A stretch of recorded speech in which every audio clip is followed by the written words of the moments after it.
شهر رمضان الذي أنزل فيه القرآن هدى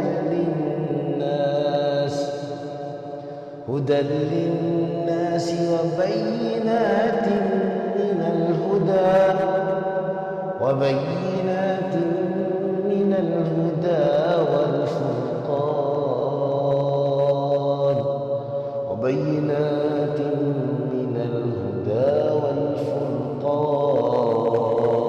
بسم الله الرحمن الرحيم. والفرقان. الحمد لله رب العالمين، والصلاة والسلام على أشرف الأنبياء والمرسلين سيدنا ومولانا محمد وعلى آله وصحبه أجمعين.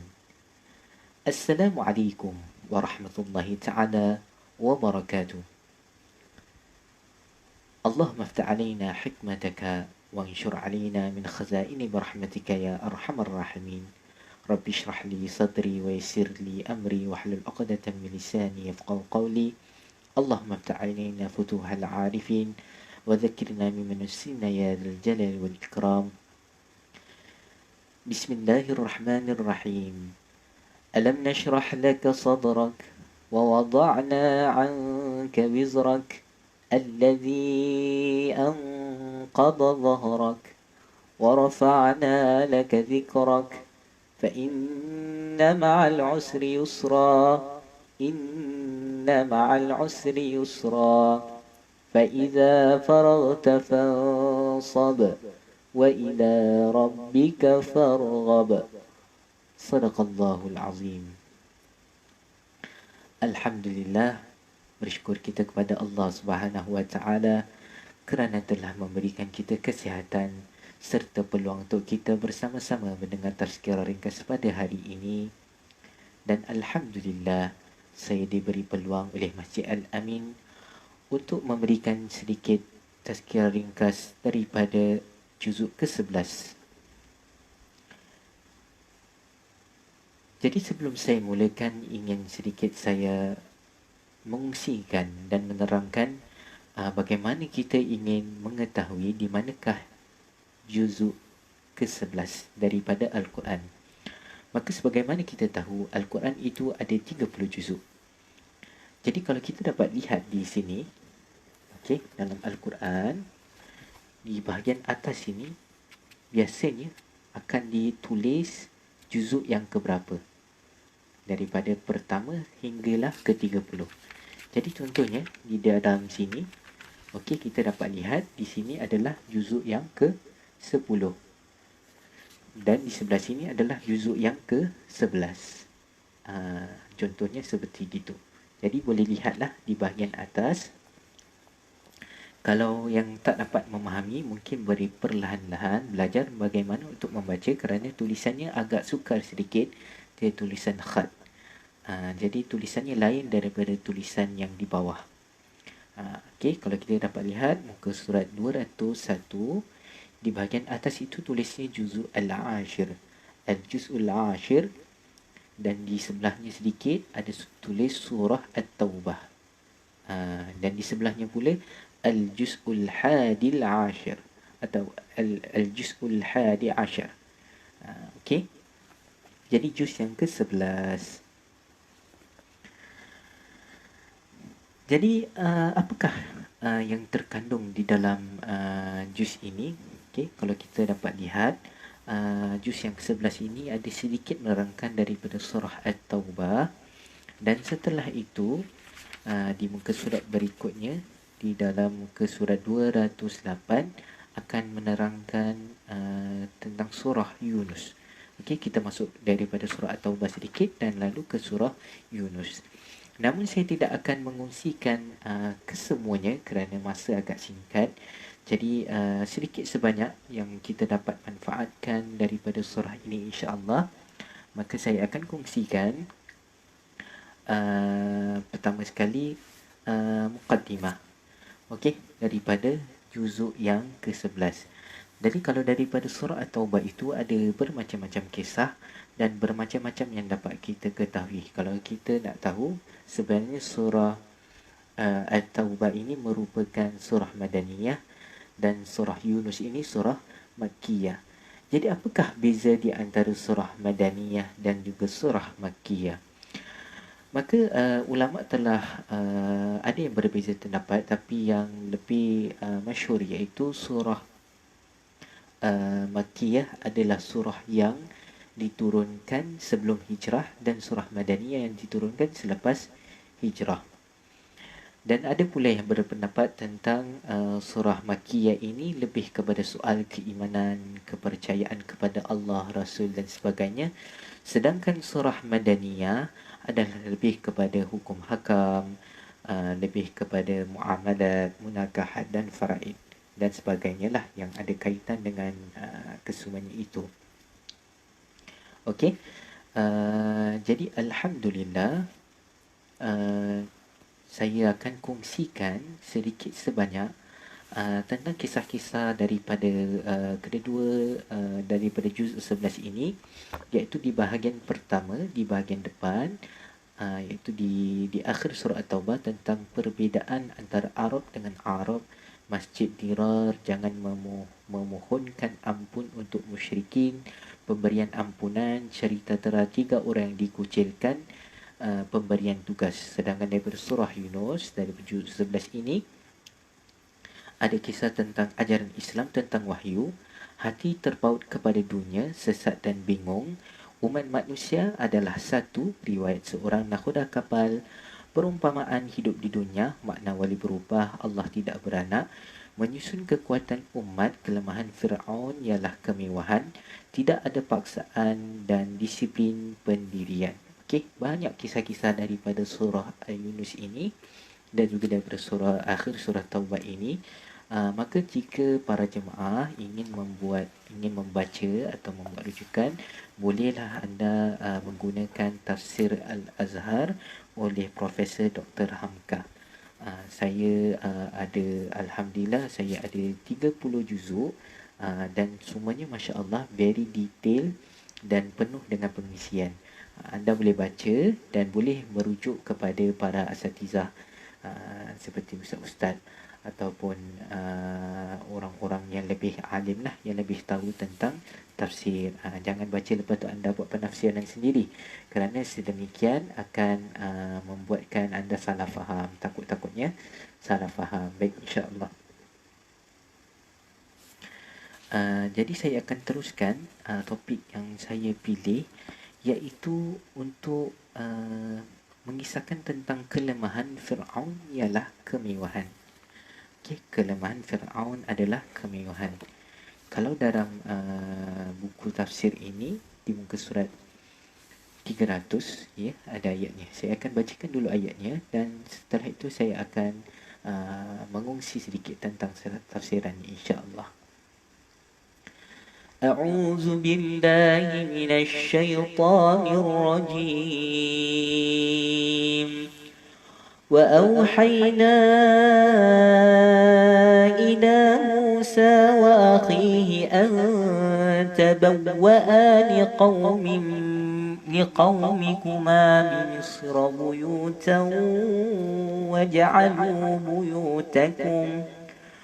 وجعلوا بيوتكم قبلة وأقيموا الصلاة وبشر المؤمنين. وقال موسى ربنا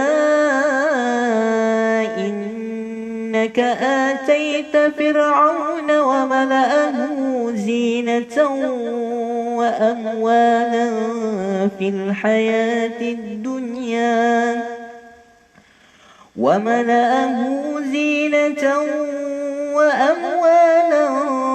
في الحياة الدنيا ربنا ليضلوا عن سبيلك ربنا اطمس على أموالهم واشدد على قلوبهم فلا يؤمنوا حتى يروا العذاب الأليم. قال قد أجيبت دعوتكما فاستقيما ولا تتبعان سبيل الذين لا يعلمون صدق الله العظيم.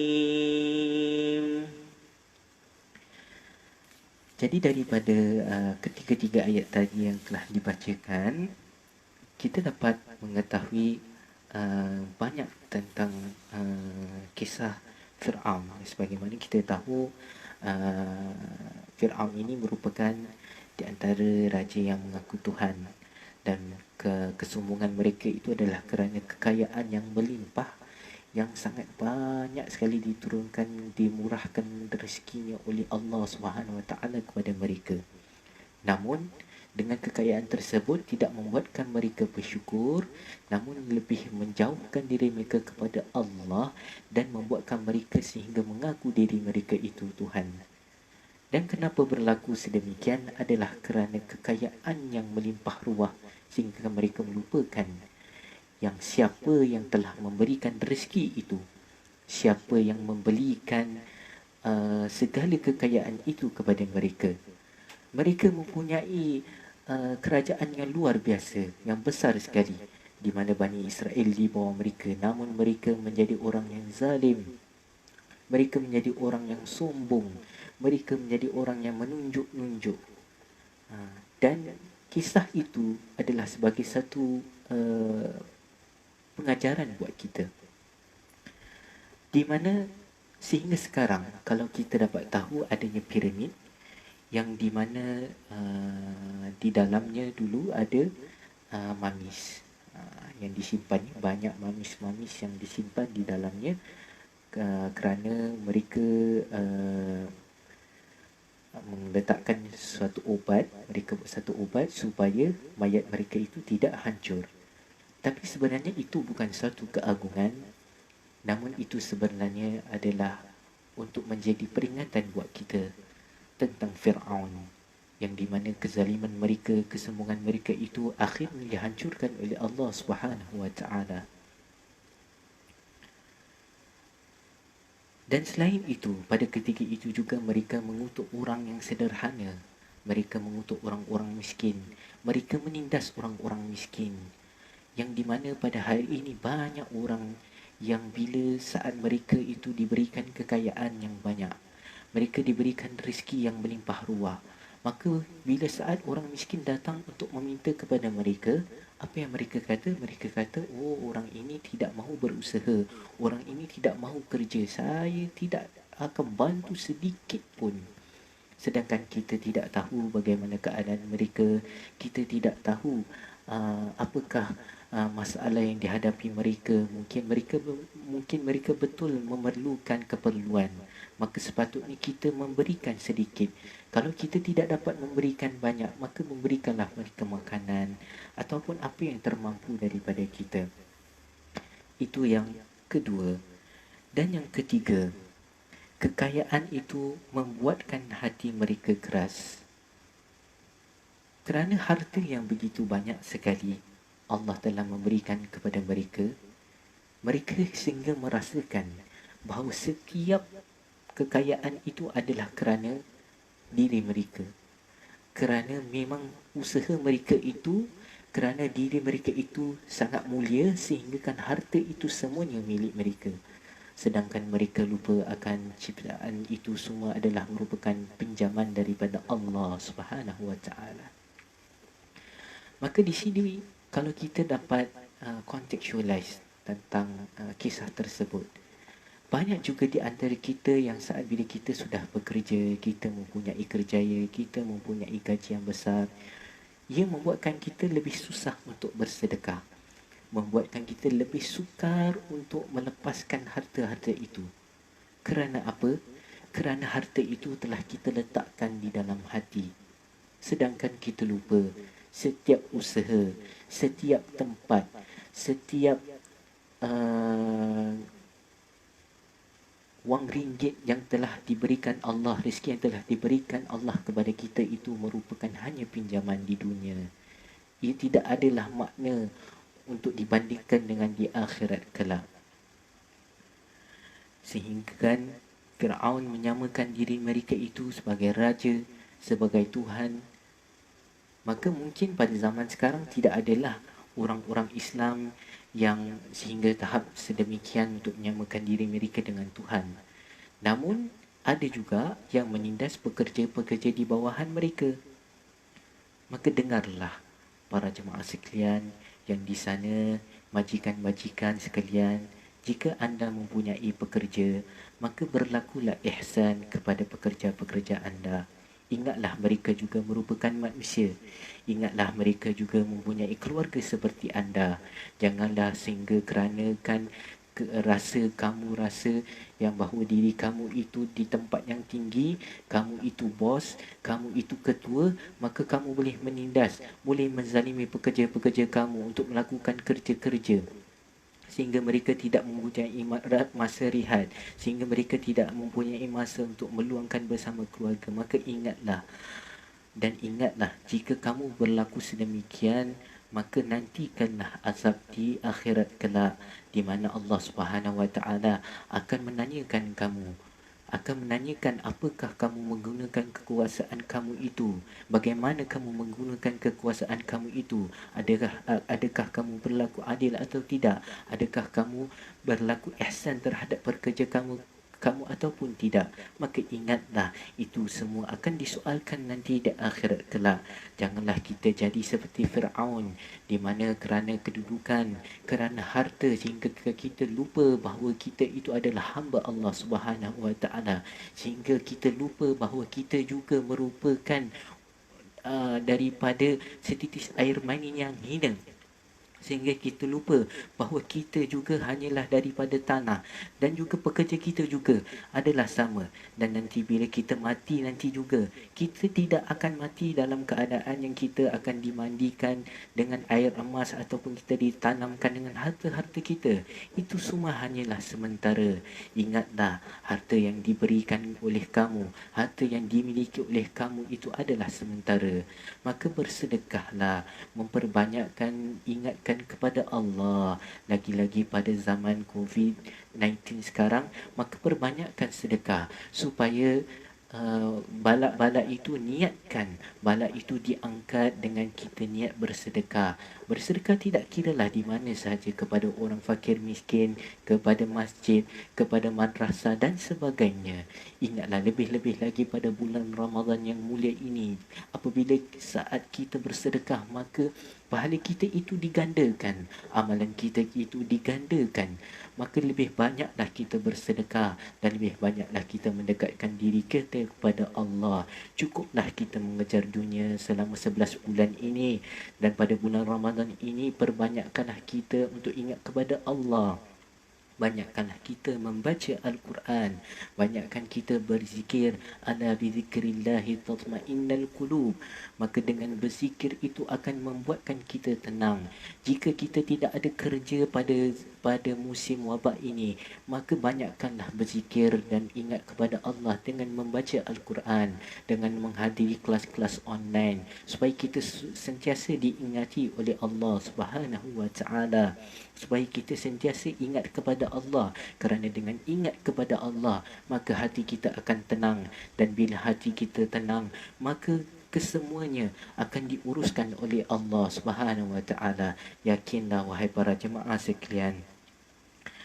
Dan pada zaman itu juga yang kita dapat mempelajari daripadanya adalah, setelah itu difitnah pula Nabi Musa, iaitu menggunakan sihir. Wa na'udzubillah min zalik. Banyak juga zaman-zaman sekarang ini, di mana para ulama, di mana para asatizah difitnah oleh mereka-mereka yang rasakan diri mereka itu lebih pintar daripada ulama. Wa na'udzubillah min zalik. Wahai para jemaah sekalian, dengarlah, sesungguhnya para ulama itu, apa yang mereka lakukan itu, apa yang mereka buat itu, kesemuanya itu adalah demi untuk masyarakat, demi untuk masa depan kita. Sebagai contoh, apabila mufti kita mengadakan suatu penutupan masjid dan sebagainya, maka kita sebagai rakyat biasa, kita sebagai orang biasa, kita sebagai di bawah jabatan mufti, kita harus dengar kepada mereka, kerana mereka lakukan itu juga adalah bukan kerana mereka mengikut hati mereka, namun mereka telah mengadakan mesyuarat dengan para ulama lain, dengan para asatiza.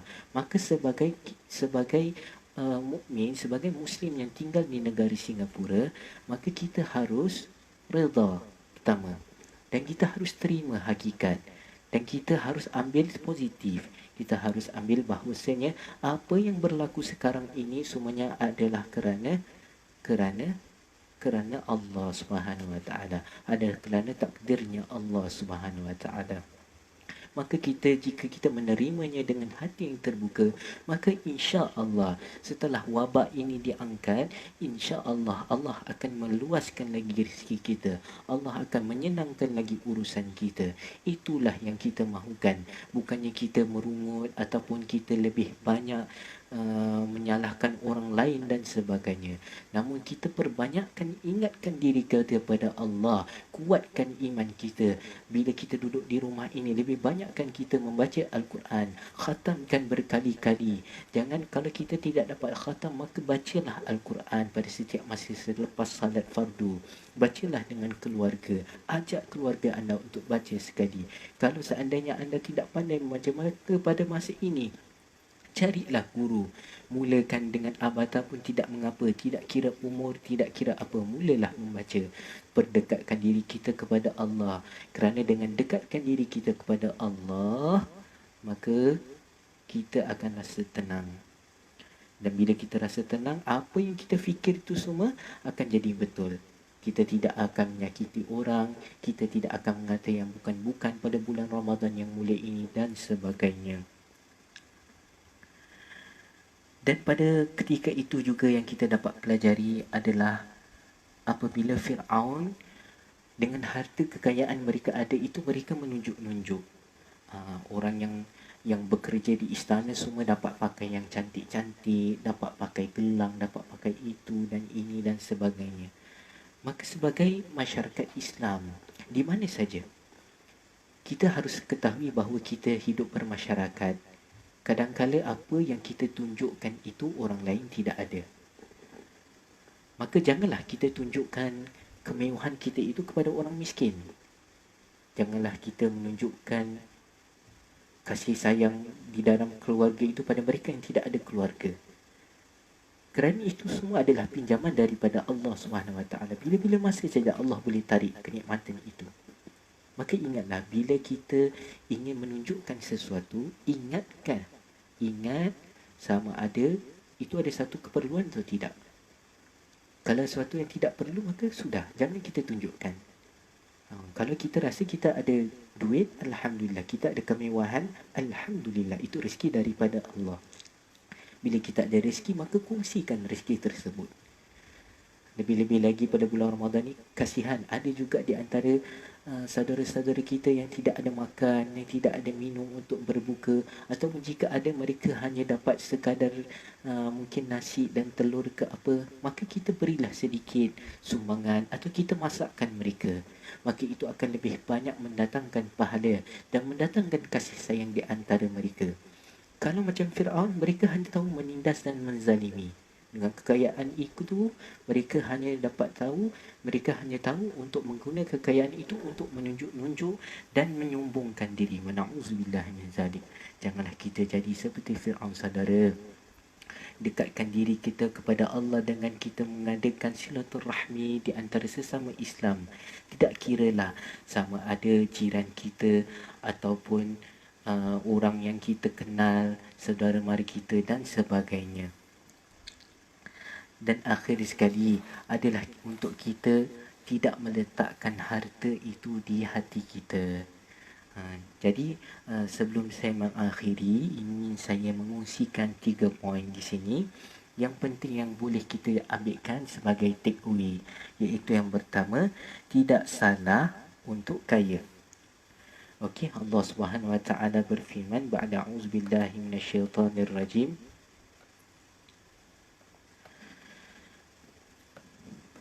بل تؤثرون الحياة الدنيا والآخرة خير وأبقى. Tetapi kamu orang-orang kafir memilih kehidupan duniawi, sedang kehidupan akhirat adalah lebih baik dan lebih kekal. Maka ingatlah wahai saudara-saudara, di mana di dalam dunia ini yang kita inginkan adalah redha Allah Subhanahu wa taala. Segala harta, kekayaan dan kemewahan itu adalah milik Allah Subhanahu wa taala. Maka perbanyakkan kita bersedekah. Jangan kita letakkan kekayaan itu di dalam hati dengan kita rasa kedekut, kita rasa oh ini semua duit milik saya, ini semua harta milik saya. Jangan. Kita perbanyakkan sedekah supaya bisikan syaitan itu tentang kekayaan itu milik kita semua dibuang, supaya dijauhkan daripada sifat sombong, dijauhkan daripada sifat kedekut, kerana kita ingat bahawa sifat-sifat itu adalah sifat-sifat daripada syaitan. Kedua, ikutlah perintah atau ketua ulama. Allah Subhanahu wa taala ba'da auzubillahi minasyaitonir rajim. Allah Subhanahu wa taala berfirman, "Ya ayyuhalladzina amanu athi'ullaha wa athi'ur rasul wa ulil amri minkum fa in tanaza'tum fi syai'in farudduhu ila Allah war rasul in kuntum tu'minuna billahi wal واليوم الآخر ذلك خير وأحسن تأويلا. Hai orang-orang yang beriman, taatilah Allah dan taatilah Rasulnya dan ulil amri di antara kamu. Kemudian jika kamu berlainan pendapat tentang sesuatu, maka kembalikanlah ia kepada Allah, Al-Quran dan Rasul sunnahnya. Jika kamu benar-benar beriman kepada Allah dan hari kemudian, yang demikian itu lebih utama bagimu dan lebih baik akibatnya. Maka ingatlah wahai saudara-saudara sekalian bahawa dengan mentaati juga atas perintah ketua kita sebagai contohnya mufti dan asatizah kita dan para ulama kita merupakan adalah daripada suruhannya Allah Subhanahu wa taala. Maka turutilah perintah mereka. Janganlah kita melawan kata-kata mereka. Janganlah kita mengutuk akan keputusan mereka, kerana ketahuilah mereka itu lebih berilmu daripada kita. Mereka itu lebih tahu akan kebaikan untuk masyarakat dan sebagainya. Dan akhir sekali adalah sama seperti poin yang pertama, namun untuk saya menekankan lagi untuk memperbanyakkan sedekah, iaitu di mana Allah Subhanahu wa taala berfirman lebih-lebih lagi ketika di dalam musim wabak ini, ba'da auzubillahi minasyaitonir rajim, liyunfiq zu sa'atin min sa'atihi wa man qudira alayhi rizquhu فلينفق مما آتاه الله لا يكلف الله نفسا إلا ما آتاها لا يكلف الله نفسا إلا ما آتاها سيجعل الله بعد عسر يسرا. Hendaklah orang yang mampu memberi nafkah menurut kemampuannya, dan orang yang disempitkan rezekinya hendaklah memberi nafkah dari harta yang diberikan Allah kepadanya. Allah tidak memikulkan beban kepada seseorang melainkan sekadar apa yang Allah berikan kepadanya. Allah kelak akan memberikan kelapangan sesudah kesempitan. Sadaqallahul azim. Maka saudara ingatlah pada musim-musim wabak ini, kita niatkan supaya apabila kita bersedekah di mana-mana badan atau di mana-mana organisasi atau kepada sesiapa pun, mudah-mudahan Allah Subhanahu wa taala meluaskan lagi rezeki kita, Allah Subhanahu wa taala memurahkan lagi rezeki kita dan juga orang lain. Allah Subhanahu wa taala mengangkat wabak-wabak ini dan Allah Subhanahu wa taala menjadikan negara kita aman dan sebagainya. Maka dengan itu saya mengakhiri tazkirah ringkas saya ini dengan membaca tasbih kafarah dan suratul asr. Subhanakallahumma wa bihamdika asyhadu an la ilaha illa anta astaghfiruka wa atubu ilaik. Bismillahirrahmanirrahim. Wal 'asr innal insana lafi khusr illa alladhina amanu wa 'amilus salihat wa tawasaw bil haqqi wa tawasaw bis sabr. Wassalamu alaikum warahmatullahi taala wabarakatuh.